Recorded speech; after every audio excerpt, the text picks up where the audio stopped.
안녕하세요. 오늘의 교회 조호영 목사입니다. 우리는 종종 내가 예전에는 참 믿음이 좋았는데 지금은 좀 아니야. 이런 이야기를 하곤 합니다. 오늘 말씀 속에서 만나는 야곱은 예전의 야곱과 참 달라져 있다라는 것을 느끼게 됩니다. 그러나 그 야곱이 또 다시 하나님 앞에 설 때 하나님은 그를 새롭게 하시고 또다시 믿음의 조상으로 세우시는 능력의 하나님이심을 압니다. 우리도 어느 날 삶이 힘들어 주저앉아 있을 때에도 그때에도 포기하지 않고 주님의 손을 잡으면 다시 나를 일으켜 세우시고 함께 가자 말씀하시는 우리 하나님이 계셔서 참 좋습니다. 오늘 말씀은 창세기 42장 26절에서 38절까지의 말씀입니다. 창세기 42장 26절에서 38절 말씀입니다. 그들이 곡식을 나귀에 싣고 그곳을 떠났더니 한 사람이 여관에서 나귀에게 먹이를 주려고 자루를 풀고 본즉 그 돈이 자루 아귀에 있는지라. 그가 그 형제에게 말하되 내 돈을 도로 넣었도다. 보라, 자루 속에 있도다.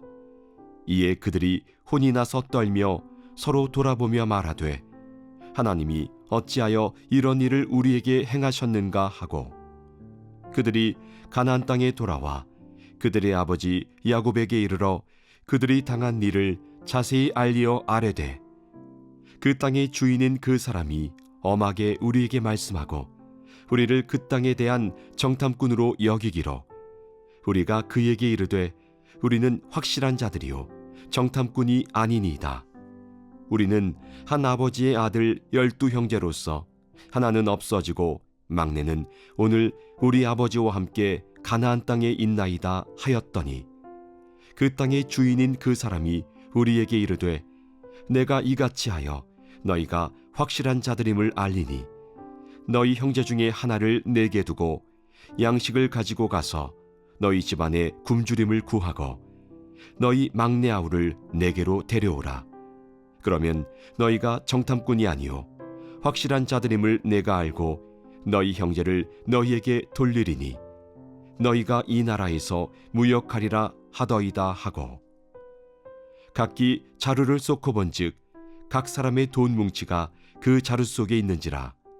그들과 그들의 아버지가 돈 뭉치를 보고 다 두려워하더니 그들의 아버지 야곱이 그들에게 이르되 너희가 나에게 내 자식들을 잃게 하도다. 요셉도 없어졌고 시므온도 없어졌거늘 베냐민을 또 빼앗아 가고자 하니 이는 다 나를 해롭게 함이로다.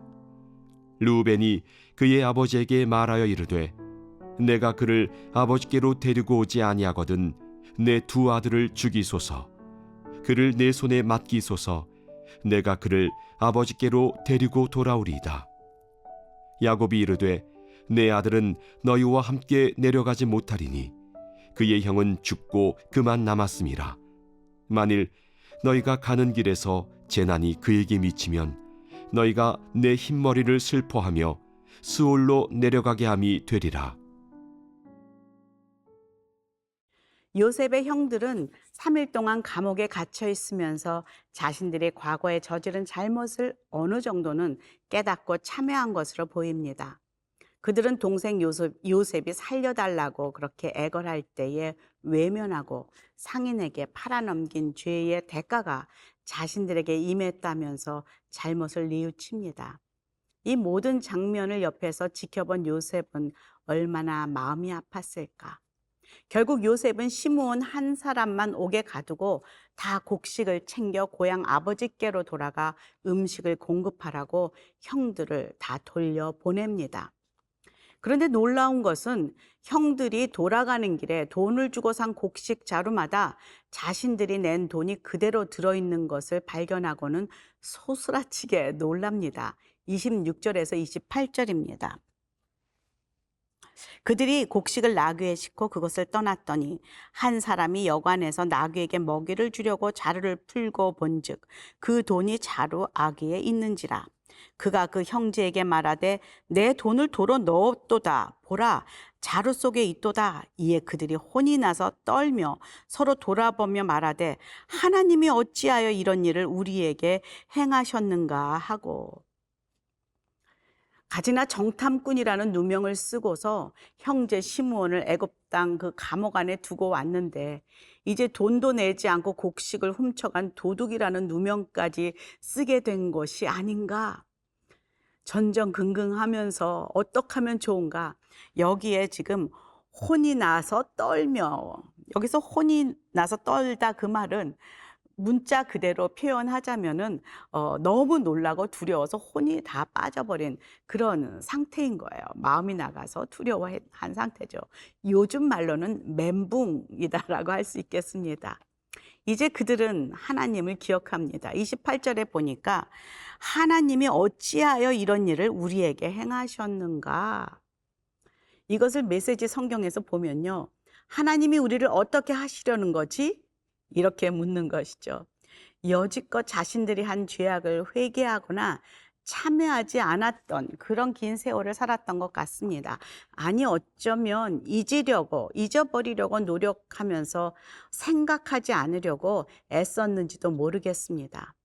그러나 그들의 잠재의식 깊은 곳에 자신들이 동생을 죽이려 했던 그 죄악, 결국 팔아버린 그 죄의식의 흔적을 절대로 지울 수는 없었습니다. 그래서 이런 어려움이 닥칠 때 그것부터 기억나는 것이죠. 하나님이 어찌하여 이런 일을 우리에게 행하셨는가. 야곱의 아들들은 이제 자신들이 할 수 있는 일은 하나도 없습니다. 자신들이 컨트롤할 수 있는 상황도 하나도 없습니다. 억울한 상황 가운데 어디 가서 하소연도 못하는, 사면이 꽉꽉 막힌 것 같고 도움을 어디로 요청해야 될지도 모르는 상황 속에서 자연스럽게 자신의 죄악을 기억하며 하나님을 기억합니다. 하나님, 왜 이런 일이 생겼나요? 어찌하려고 그러시나요? 하나님을 바라보며 탄식처럼 질문하는 요셉의 형들을 만나게 됩니다. 우리는 종종 살아가면서 이런 상황에 처할 때가 있습니다. 하나님을 믿건 안 믿건 이 어려운 세상에 살아갈 때 수많은 아픔과 또 고난과 또 사고와 이런 것들을 겪게 되죠. 나의 의지와 상관없이 돌아가는 일들로 인해서 멘붕이 오기도 합니다. 남편의 갑작스러운 실직이라든가 건강의 악화, 또 생각지 않았던 교통사고, 아이들과의 문제, 관계의 문제, 사랑하는 사람의 죽음. 그럴 때마다 종종 우리는 잊어버리고 살았던 하나님을 기억합니다. 그리고 어떤 사람은 이렇게 말합니다. 그때 내가 그런 거 하나님이 벌 주시는 거 아닌가? 그러면서 하나님 나에게 왜 이러세요? 어떻게 하시라는 거예요? 이렇게 질문하곤 합니다. 많은 사람들이 그런 환경에 처해질 때에 가장 먼저 하는 질문이 왜 내게 이런 일이 일어났습니까? Why me, Lord? 똑같은 질문을 해도 정말 그 느낌에 따라 두 가지로 달라질 수 있는 질문이 Why me, Lord인 것 같아요. 어떤 사람은 정말 원망하면서 왜 수많은 사람 중에 하필이면 나에게 이런 일이 일어나게 됐냐고, 그러면서 하나님을 원망하고 입이 나오는 Why me, Lord가 있습니다. 그러나 또 한 종류의 사람들은 Why me, Lord 할 때 왜 내게 이런 일이, 하나님 어떤 의미가 있습니까? 나에게 지금 무엇을 말씀하고 싶으신 것입니까? 그리고 나를 향해 하나님이 하시고자 하시는 말씀은 무엇입니까? 라고 말씀하시는 하나님의 음성을 듣고자 하는 Why me, Lord 두 번째가 있다는 것이죠. 여러분은 어떤 고백을 더 많이 하고 계십니까?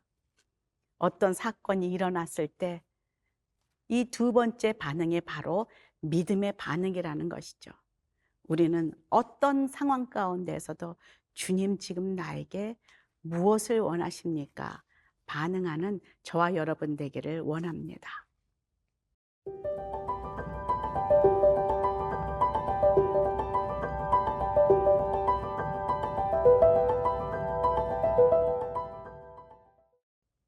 요셉의 형들은 마침내 집에 도착하여서 그동안 있었던 일을 아버지 야곱에게 소상하게 설명합니다. 애굽 총리가 자신들을 정탐꾼으로 오해하고 있다는 이야기, 3일을 감옥에 갇혀 있었던 이야기, 자신들은 형제라고 설명하면서 온 가족을 소개했더니 애굽 총리는 우리 말이 사실이면은 아버지와 고향집에 함께 있는 그 막내 아우를 데리고 오라고 그렇게 너의 말을 증명하라고 요구한다고 이렇게 이야기합니다. 그래서 우리를 보내주고 대신 시므온만 지금 옥에 갇혔다 그런 이야기를 합니다. 그리고 베냐민을 데리고 가야 시므온은 풀려날 수 있다는 이야기까지 합니다. 거기에다가 오는 길에 자신들이 가져온 곡식을 열어보니 그 자루 속에 돈이 그대로 들어있어서 이제 또 도둑으로 오해를 받게 되었다. 이런 이야기를 쉬지 않고 아버지에게 이야기합니다. 거의 멘붕 상태죠. 이 상황을 바라보는 아버지 야곱의 반응은 좀 다를까라는 생각을 했었는데 이야기를 다 들은 야곱도 아들들과 마찬가지로 두려움에 떨면서 멘붕 상태에 빠집니다. 사실 야곱 자신의 일생도 얼마나 파란만장했습니까? 어린 시절 형 에서를 속여서 장자권을 빼앗았던 야곱이 아닙니까? 라반의 집에서 수많은 어려움 가운데서도 아내와 자식들 재산을 결국 챙겨 나왔던 야곱 아닙니까? 하나님과 씨름하면서 축복권을 따냈던 야곱 아닙니까? 그런데 지금 노인이 된 야곱은 이 모든 상황 속에서 슬픔으로 일어날 수가 없습니다. 지금 이렇게 상황을 만든 것이 아들들이라는 피해의식을 가지고 아들들을 나무라고 있는 야곱의 모습을 발견하게 됩니다. 36절 함께 읽어보겠습니다. 그들의 아버지 야곱이 그들에게 이르되 너희가 나에게 내 자식들을 잃게 하는도다. 요셉도 없어졌고 시므온도 없어졌거늘 베냐민을 또 빼앗아 가고자 하니 이는 다 나를 해롭게 함이로다.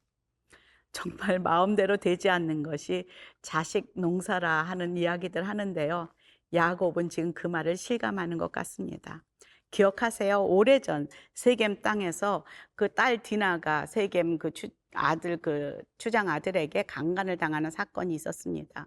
그런데 그 아들들이 이제 할례를 받으면은 결혼시키겠다는 거짓 그런 약속을 해서 그 세겜 땅 남성들이 다 할례 받고 누워 있는 것을 이 아들들이 가서 몰살시키지 않습니까? 그래서 공경에 빠지게 되는 그때 야곱이 이렇게 말을 했어요. 창세기 34장 30절에 보면 야곱이 시므온과 레위에게 이르되 너희가 내게 화를 끼쳐 나로 하여금 이 땅의 주민 곧 가나안 족속과 브리스 족속에게 악취를 내게 하였도다. 나는 수가 적은즉 그들이 모여 나를 치고 나를 죽이리니 그러면 나와 내 집이 멸망하리라. 지금 완전 그 아들을 향해 부정적인 마음입니다. 아버지의 말에 순종하지 않은 아들들 앞에서 좌절하고 두려워하는 그 야곱에게 하나님이 그때 뭐라고 말씀하셨어요? 베델로 올라오라. 너희 자신을 정결케 하고 그 베델에 올라와 단을 쌓고 예배하며 그곳에 머물러라. 부르셨습니다. 오늘 인생의 말년에 또 다른 위기가 닥친 것이죠. 이번에도 자식들로 인한 절망적인 사건입니다. 자신이 그렇게 아끼는 아들 베냐민까지 이제 보내어 죽게 되었다고 생각하는 야곱입니다. 이때 큰아들 루벤이 이렇게 말하지요. 37절에 보니까 루벤이 그의 아버지에게 말하여 이르되 내가 그를 아버지께로 데리고 오지 아니하거든 내 두 아들을 죽이소서 그를 내 손에 맡기소서 내가 그를 아버지께로 데리고 돌아오리이다. 그러니 야곱이 뭐라고 반응합니까? 그 다음 절입니다. 야곱이 이르되 내 아들은 너희와 함께 내려가지 못하리니 그의 형은 죽고 그만 남았음이라. 만일 너희가 가는 길에 재난이 그에게 미치면 너희가 내 흰머리를 슬퍼하며 수올로 내려가게 함이 되리라. 지금 큰아들 루벤이 책임지고 베냐민 데리고 오겠다고 이렇게 약속하지만 야곱은 들리지 않습니다. 슬픔 가운데 거의 죽게 되었습니다. 애굽에 도착도 하기 전에 가는 길이 얼마나 위험한데 이 어린 베냐민을 보내겠느냐. 마치 이제 가면 그 중간에서 죽을 것이다 라는 믿음을 가지고 좌절하고 있는 야곱입니다. 오늘 큐티 제목이 무엇인지 아십니까? 하나님의 섭리를 모르는 야곱의 두려움입니다. 이제 야곱도 믿음을 회복하기 위해 하나님이 머무시는 베델로 올라가야 합니다. 하나님의 섭리가 무엇인지, Why me, Lord? 왜 이런 일이 일어나는지를 묻는 믿음의 결단이 필요할 때입니다. 야곱의 연약한 모습 속에서 사랑하는 자의 죽음을 두려워하는 나의 모습을 또 발견하게 됩니다. 그러면서 또다시 깨닫습니다. 정말 어제의 믿음이 꼭 오늘의 믿음이 아니고 오늘의 믿음이 반드시 내일의 믿음이 아닐 수 있다는 것을 더욱 실감합니다. 매일매일 하나님과 동행하며 살 때에 나의 삶에 하나님의 섭리가 온전하게 이루어지는 것을 믿는 그 믿음을 매일매일 달라고 기도하는 저와 여러분 되기를 간구합니다.